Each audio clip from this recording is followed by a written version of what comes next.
এখন লোকেরা কে হুজুর সেরে যান, সামনে যাওয়া যাবে না, কারণ বর্ডারের কাছাকাছি গেলে ওরা গুলি করে, যাইতে দেয় না। জিবরিল আমিন বলেন, ইয়া রাসূলুল্লাহ, এই যে বর্ডার দেখছেন, সিদরাতুল মুনতাহা, এটা হলো সীমানা। এই সীমানা আজ দেখতেছেন, এই সীমানা থেকে একটা চুল পরিমাণ আমি অতিক্রম করতে পারবো না। যদি চুল পরিমাণ অতিক্রম করি, তাহলে নূরের তাজাল্লিতে আমি জিবরিল আমিনের 600 পাখা সহ আমি জিবরিল জ্বলে ছাই হয়ে যাব। আল্লাহর হাবিব বলেন, জিবরিল তাহলে কি হবে?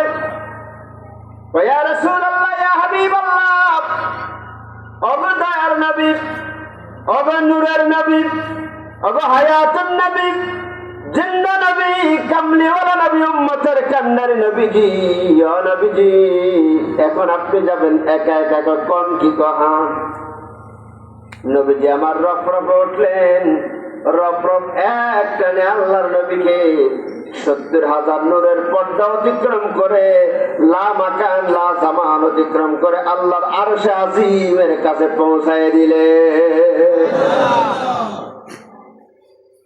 নবীজি রফরফ থেকে নামলেন, নবীজি একা। নবীজি কি কথা কয় না, একা নির্জন এলাকায়, যেখানে কোনো মানুষজন নাই, জনমানব নাই, নির্জন এলাকা। যদি বিশাল মরুভূমি এলাকা হয়, বিশাল যদি একটা পাথর হয়, ওখানে যদি কেউ না থাকে, ঘুটঘুটে অন্ধকার, অমাবস্যার অন্ধকার, আপনি যদি সেখানে একা একা থাকেন, কি নিজের কি খুব শক্তিশালী মনে হবে নাকি ভয় লাগবে?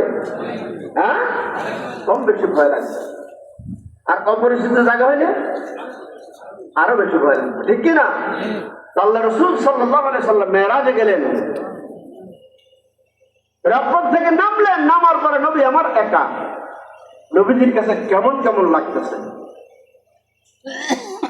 ঠিক ইন দ্য মিন টাইম আল্লাহর হাবিব তার কানে শুনতে পাচ্ছেন যে নবীজির আশপাশে হযরত বেলালের পায়ের শব্দ শোনা যায়। জোরে বলেন না সুবহানাল্লাহ। কার পায়ের শব্দ? হযরত বেলালের পায়ের শব্দ শোনা যায়। বেলালের পায়ের শব্দ যখন নবীজি শুনতে পেলেন, নবীজির কি ভিতরে আর কোনো টেনশন আছে, ভয় আছে? সাহস বেড়ে গেল। আল্লাহু আকবার বলেন। নবীজি সাল্লাল্লাহু আলাইহি ওয়াসাল্লাম মেরাজ শেষ করে আসলেন। শেষ করে এসে জিবরিল আমিন, নবীজি সহ জিবরিল আমিন মেরাজ দিয়ে কথা বলতেছেন। এরপরে হযরতে বেলাল আসলেন। বেলালকে আমার নবী প্রশ্ন করলেন, বেলাল,